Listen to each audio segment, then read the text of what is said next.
സൂര്യൻ ഉദിക്കുന്നതിന് മുൻപായിട്ട് ആകാശത്തേക്ക് നോക്കിയാൽ കാണാവുന്നതായ ഒരു ഗ്രഹമാണ് ഈ പറയുന്ന വീനസ്.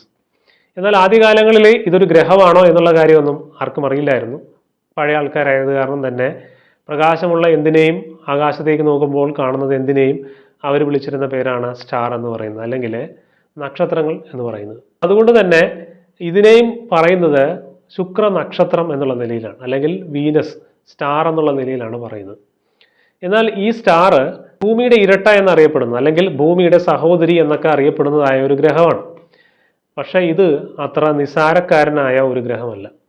നമുക്കറിയാം, സൂര്യൻ കഴിഞ്ഞാൽ ഏറ്റവും അടുത്ത് നിൽക്കുന്നതായ ഗ്രഹം എന്ന് പറഞ്ഞാൽ ബുധനാണ്. ബുധൻ എന്ന് പറയുന്നത് കണക്കിന് ഏറ്റവും ഹോട്ടസ്റ്റ് ആയിട്ടുള്ള ഒരു പ്ലാനറ്റ് ആകേണ്ടതാണ്. കാരണം സൂര്യനോട് ഏറ്റവും അടുത്ത് നിൽക്കുന്ന ഗ്രഹമായതുകൊണ്ട് തന്നെ കൂടുതലായിട്ട് ചൂടുണ്ടാകേണ്ടതായിരിക്കുന്ന ഒരു സ്ഥലമാണിത്, ഈ പറയുന്ന ബുധൻ എന്ന് പറയുന്നത്. സോളാർ സിസ്റ്റത്തിലെ ഹോട്ടസ്റ്റ് ആയിട്ടുള്ള പ്ലാനറ്റുകളിൽ ഒന്നെന്ന് പറയുന്നത് ഈ വീനസ് ആണ് എന്നുള്ളതാണ്. ഈ ഗ്രഹം എന്ന് പറയുന്നത് വളരെ നിഗൂഢതകൾ നിറഞ്ഞതായിരിക്കുന്ന ഒരു ഗ്രഹമാണ്.